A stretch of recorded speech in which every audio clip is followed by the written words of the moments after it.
Fala rapaziada, aqui quem tá falando é o Felipe Freitas. Fala galera, quem tá falando aqui é o Bezão. E esse é o canal Gold Sport. E hoje, rapaziada, mais um undercut. O undercut do GP da Austrália que tivemos nesse final de semana, nessa madrugada, né? De domingo. Madrugada. Cara, e corrida animada, hein? Corrida foi legal. Foi boa a corrida, algumas reviravoltazinhas ali pequenas, mas interessante. Exatamente, no final de semana que foi chuva de meme. E você sabe, né? Onde que a gente pode encontrar sobre os treinos qualificatórios, a Qualify e tudo mais. Tudo que é o pré-corrida. Olha, se você não sabe, eu vou te falar. No nosso Instagram, a gente lança um Reels sexta-feira sobre o primeiro dia de treino livre, sábado sobre o terceiro treino livre e a classificação, e no domingo a gente faz a transmissão ao vivo no Roxinho. Exatamente, lá, canal Gold Sport. Você só deixar seu followzinho lá que você vai estar por dentro aí, vai estar com a gente ali, a gente fica trocando figurinha ali com a galera sobre o que está acontecendo ali no GP da hora. Queria dizer assim, se você não quer perder nenhum vídeo nosso aqui no YouTube, se inscreve no canal, dá seu like, compartilha os nossos vídeos. Faltam 3 pra gente chegar a 100 inscritos. Então, tem aquele amigo que curte Fórmula 1, manda pra ele e fala, dá uma olhada no canal desses moleques que eles estão mandando bem. E depois, vai lá seguir a gente no Instagram, na Twitch. A gente tá sempre lançando coisa nova. É isso, então agora sem mais delongas, vamos falar sobre o que aconteceu nesse final de semana, nessa corrida com vitória da Ferrari. Esse ano é nosso. Bem, e começando da forma resumida, né? Charles Leclerc venceu a sua segunda corrida no ano pela Ferrari. Foi seguido de Sérgio Pérez, né? Boa corrida de Sérgio Pérez. Muito boa. E fechando o pódio, George Russell, seu segundo pódio da carreira.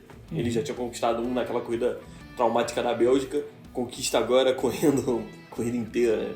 Pela Mercedes. O primeiro, né? O primeiro dele com a Mercedes. Então, tá aí, Jorjão da massa. Indo agora por partes, se aprofundando um pouco, o Leclerc dominou o final de semana completamente, né? Ele foi pouco ameaçado ali pelo Verstappen, uma vez ou outra ali ele tentou uma aproximação, mas conforme foi passando ali o tempo, né? Porque tivemos a entrada do safety car por 2 vezes durante a corrida, logo no início, na segunda volta, primeira volta. Na terceira, segunda e terceira volta, né? Por aí. E a partir disso ali, quando juntou, o Verstappen tentou uma aproximação, tentou uma ultrapassagem ali, mas não conseguiu, e a partir disso o Leclerc só fez abrir distância e tudo mais. Por outro lado, seu companheiro de equipe que não foi muito bem, né? O Carlos Sainz teve um final de semana bem ruim. Ele começou largando muito mal, a gente estava dando uma olhada assim na largada dele, tracionou muito mal, os carros tiveram uma resposta muito melhor que a dele, e ele já caiu de 9º para 13º. Nesse meio tempo aí das primeira e segunda volta, ele já caiu de 13º para 14º para o Magnussen da Haas, e quando ele tenta recuperar essa posição, ele vai muito afoito, perde o ponto da freada, aí vai para grama, sujeira e já era. Ele roda, cai na brita, e quando você caiu na brita, cara, difícil você conseguir sair, e aí fim de corrida pro Carlos Sainz, melancólico, né? Pois é, né? Se esperava-se muito, né, dele nesse final de semana, e tendo em vista o desempenho do companheiro de equipe dele, ele ficou muito abaixo, ficou devendo. Diferentemente do Carlos Sainz, quem largou muito bem foi o Hamilton, né, que de repente apareceu ali na terceira colocação, estava ganhando posições ali. Uma coisa que você percebeu ali na live, Bezão, que eu não tinha percebido, foi justamente o Verstappen, ele deu uma fechada de porta ali pro Pérez, e aí ele ficou um pouco espremido. O Hamilton aproveitou um pouco dessa brecha para ali tomar a posição do piloto mexicano, né? A largada é sempre muito complicado, porque você tem que tomar cuidado, você tem que tomar conta do cara que está na frente, que se o cara errar, você tem que ter oportunidade. O Verstappen em segundo, obviamente, queria o primeiro lugar do Leclerc, mas ao mesmo tempo você tem que fechar a porta para o pessoal de trás, enfim, tracionar da melhor maneira, entrar na curva do jeito que você quer.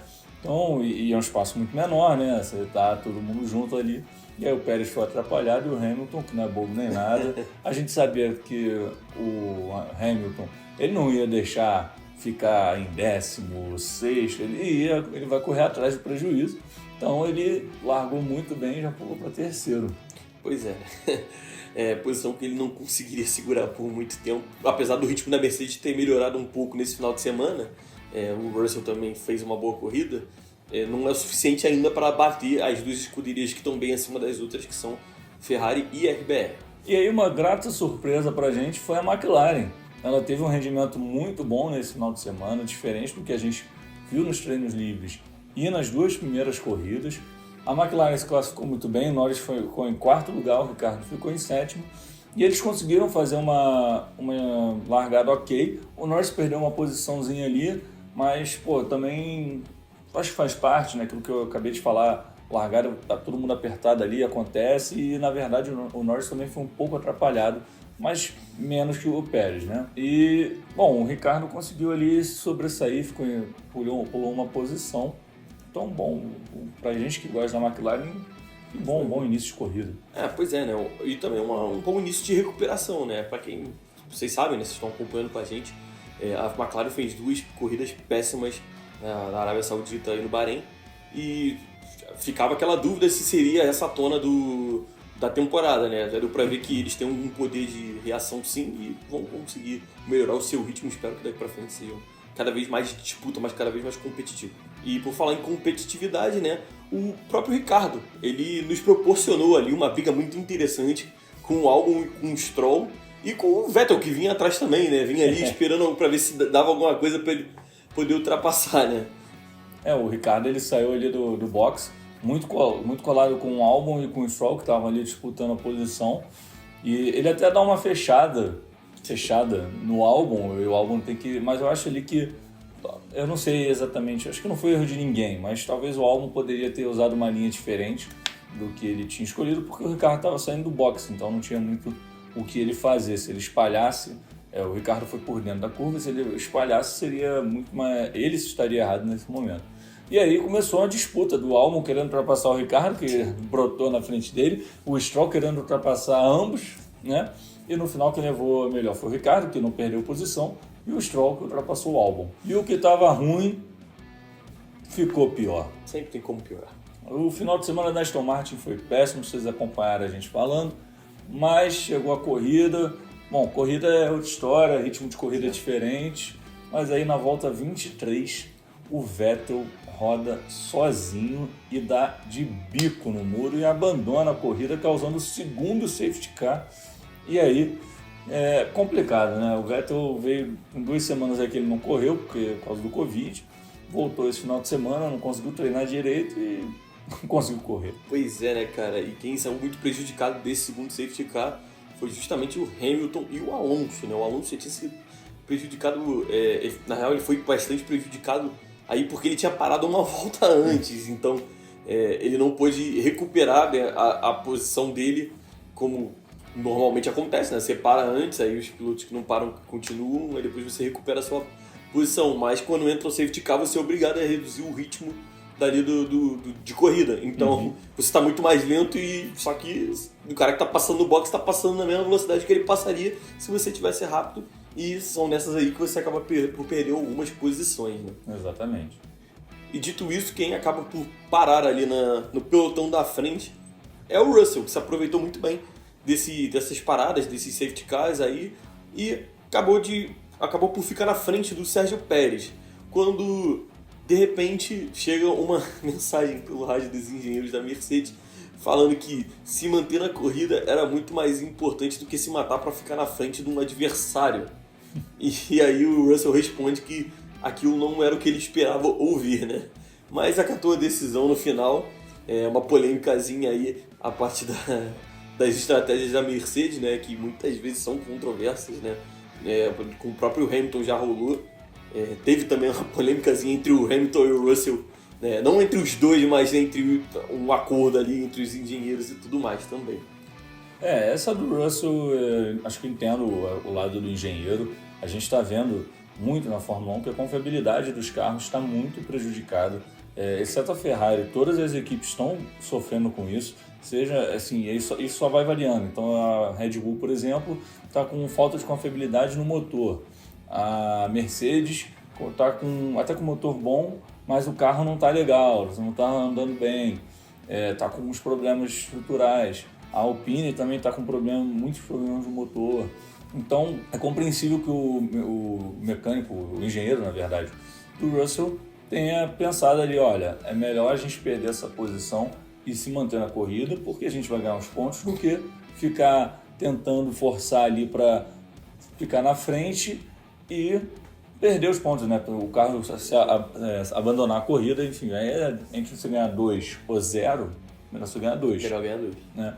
E aí, puxando aí o gancho do Hamilton, no final da corrida surgiu um rádio do Hamilton falando que a Mercedes tinha deixado ele numa posição difícil, mas não foi muito bem explicado. E aí o pessoal começou a achar que a Mercedes tinha falado para não atacar o Russell e não sei o que, mas o Hamilton, logo depois da corrida, explicou que não tem nada a ver, que o que foi a questão é que a Mercedes, o Hamilton na verdade, teve que diminuir o ritmo para o carro não superaquecer. Então volta muito bem para aquilo que a gente acabou de falar da confiabilidade dos carros. Então acho que é mais uma reclamação do Hamilton com a performance, né, da Mercedes, e acho que sem polêmicas, né? Até porque o Hamilton chegou ali perto do Russell, mas em momento algum ele atacou mesmo, não chegou nem perto de atacar. É isso que eu estou querendo dizer. Ele chegou ali 1-2, 1-1, mas não chegou a ficar nem abaixo de 1 segundo para abrir a asa móvel. E ainda nessa linha de confiabilidade, na volta 39, o Max Verstappen teve que sair porque teve um pequeno incêndio. Complicado, né?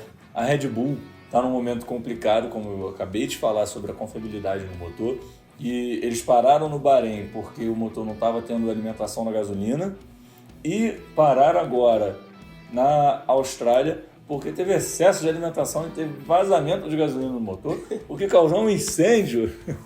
Acho que o incêndio não teve grandes danos ali, o Verstappen parou na volta 39 e já chamou o cara lá para jogar o extintor e tal, então espero que não tenha tido grandes danos para o carro, porque sempre é muito ruim, estamos na terceira corrida do campeonato, mas que momento difícil, tá?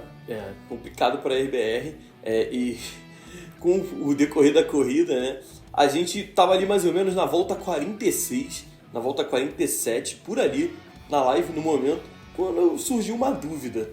O Albon já parou? E ficou, pra quem não sabe, o nosso editor também, o Araújo, estava com a gente também na live, né? E o Bezão, ficamos com aquela dúvida no ar. Cara, o Albon parou? Eu olhei aqui em tal lugar e tá dizendo que ele não parou. Aí eu olhei também nos gráficos da F1 TV e também dizia que ele não tinha parado. Fui olhar até no SofaScore. Falei, cara, não é possível, é muita coincidência. No SofaScore também tá falando que ele não parou. E cara, realmente, o Albon simplesmente fez 57 voltas com o pneu duro. Tudo bem que, tipo, com os safety cars aí deve ter comido umas 8, 9 voltas, por aí, né? Por aí. E aí você desgasta um pouco menos o pneu. Mas bota aí 40 e poucas voltas, então, correndo num ritmo alucinante. E ele tava em sétimo. E aí surgia a dúvida. A gente foi da volta 46 ali, 45, até a volta 57 falando, cara, esse cara vai parar? E ele não parava. Entrou na penúltima volta, na 7ª colocação, voltou em 10º e pontuou. Primeiro pontinho da Williams no campeonato, cara. Que estratégia louca. Não, muito comemorado esse ponto e, tem que comemorar mesmo, porque o cara que teve essa engenhosa ideia de não parar, só parar na penúltima volta, conseguiu resolver o problema lá, pontuaram. E eu fiquei assim, durante a transmissão, a gente ficou realmente conversando, falou, pô, não é possível, vamos procurar para saber se o cara não parasse para trocar o pneu, que é obrigatório, pelo menos trocar uma vez de pneu. Qual era a punição, porque a gente estava achando que o cara ia terminar. Falei, pô, tô tão bem aqui que agora eu vou terminar e bancar a punição. Não achamos essa punição. Eu fui dar uma lida, o composto duro que estava respondendo melhor nessa corrida. Ele bota o macio, que ele consegue ter o rendimento também muito bom e conquista lá os pontinhos dele. Então, parabéns aí ao Williams, ao Albon. Ainda não sei de quem foi essa grande ideia, mas uma boa sacada. Exatamente, parabéns à escuderia, então. Melhor. E agora vai para nossa lista aí de destaques positivos dessa corrida, né? O primeiro destaque positivo é o Charles Leclerc, obviamente, que liderou a corrida de ponta a ponta e conquistou sua 4ª vitória na carreira. E tá evoluindo, né? Tá evoluindo. O segundo destaque é o Pérez, que esse ano tá muito bem, a gente já falou aqui em alguns vídeos, mas essa corrida também muito consistente, com bom ritmo. Só não teve ritmo para chegar no Leclerc, mas isso nem o Verstappen. Então, parabéns ao Pérez. Tá na frente do Verstappen, tá? Sempre bom lembrar. O outro destaque positivo é da Mercedes, né? Que conseguiu aumentar o seu ritmo e ter um desempenho muito melhor do que teve nas últimas 2 corridas. E vamos ficar de olho aí que no próximo GP da Emília-Romagna a gente vai ter algumas atualizações no carro da Mercedes e, pelo que eu entendi, acho que algumas atualizações no carro da McLaren também. Então, vamos ficar de olho porque acho que o ritmo deles vai melhorar. E o outro destaque, obviamente, foi a McLaren, porque conseguiram fazer um bom final de semana, tiveram uma boa corrida e conseguiram pontuar com seus 2 pilotos. E o último destaque positivo que nós listamos é justamente o milagre do álbum, né? Foi algo absurdo. Eu até cheguei a ver no Twitter depois, uma entrevista, tava ele e o Norris não acreditava, né, que ele tinha feito isso. Cara, como assim? 56 voltas? Como assim? Ele só parei na última. Foi realmente bem curioso. O Sérgio Maurício até brincou falando que a Pirelli ia chamar o Albon para ser piloto de teste. Porque não é possível o cara conseguir manter o ritmo tão bom com 56 voltas. Pois é. E agora nos destaques negativos, graças a Deus a lista é menor que o destaque positivo, né? Primeiro que a gente vai pontuar é a Red Bull com a falta de confiabilidade nos seus motores e principalmente no carro do Max Verstappen, que pela segunda vez em 3 corridas teve que abandonar por causa de problema no motor.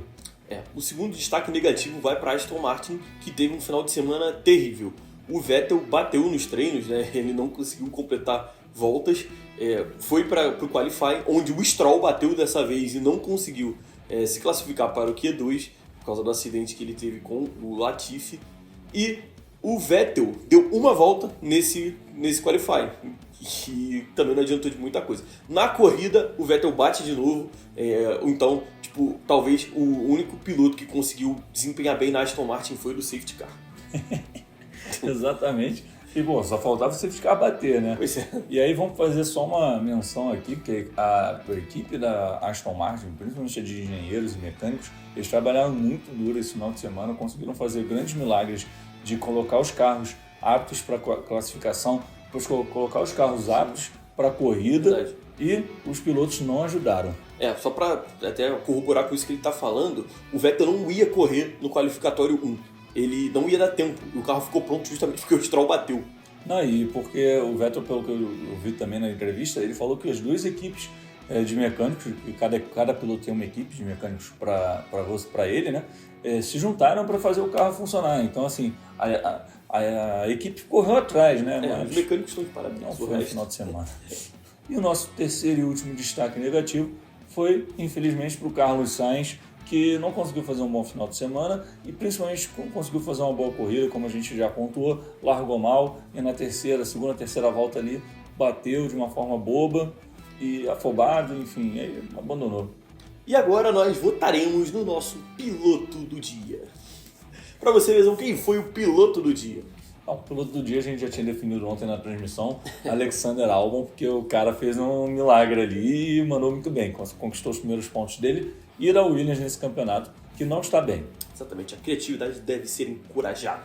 Muito, muito, muito, muito boa essa estratégia louca do Albon aí, curti bastante. E agora o piloto Mazepin do dia. O título do Mazepin vai para quem? Eu vou ficar no Vettel. Eu quase troquei aqui para o Sainz, mas eu vou ficar no Vettel. É aquilo que a gente falou, a equipe correu atrás para ele conseguir fazer. As 2 equipes se juntaram, as 2 equipes de mecânico, enfim. E, o cara errou muito boa, foi muito bom o erro dele. Pois é, eu já vou com outro voto, eu vou votar no Latifi, porque enquanto ele não passar um final de semana sem bater, eu não tiro o meu voto dele. Tá tomando lugar no Mazepin. Não quero saber, não tem discussão comigo. E chegando ao fim dessa corrida, a classificação dos pilotos está a seguinte: Charles Leclerc está em primeiro com 71 pontos, Russell em segundo com 37 pontos, Carlos Sainz em terceiro com 33, Pérez em quarto com 30, Hamilton em quinto com 28, Max Verstappen em sexto com 25, Esteban Ocon em sétimo com 20, Lando Norris em oitavo com 16 pontos, o Bottas em nono com 12 e o Magnussen em décimo com 12 pontos. Seguindo tem o Ricardo em 11º com 8 pontos, Pierre Gasly em 12º com 6 pontos, Tsunoda com 4 pontos na 13ª colocação, Fernando Alonso na 14ª com 2 pontos e o Zhu na 15ª com 1 pontinho, encerrando todos os pilotos que têm pontuação. Seguindo aí, só para a gente terminar a lista, temos Alexander Albon na 16ª, Nico Hülkenberg na 17ª, Mick Schumacher na 18ª posição Stroll na 19ª, Latifi na 20ª e o Sebastian Vettel na 21ª. A essas posições aí, acho que a gente já tinha até falado no vídeo um pouquinho, tem uns critérios de desempate, o cara que correu a corrida terminou na frente, na posição à frente do outro, enfim, mas isso não importa muito porque eles estão com pontos zerados, então não tem diferença. Exatamente, agora vamos para a tabela de construtores. Em primeiro está a Ferrari com 104 pontos, em segundo vem a Mercedes com 65 pontos, RBR com 55, McLaren com 24, Alpine em quinto com 22, em sexto vem a Alfa Romeo com 13, a Haas está com 12 pontos em sétimo, AlphaTauri em oitavo com 10, a Williams tem 1 ponto em nono e a Aston Martin com nenhum ponto em décimo. Então, rapaziada, por hoje é só. Espero que vocês tenham curtido aí o nosso undercut sobre o GP da Austrália. Exatamente, não esquece de se inscrever, dar like, ativar o sino e compartilhar esse vídeo. Valeu? Um abraço, galera! Valeu!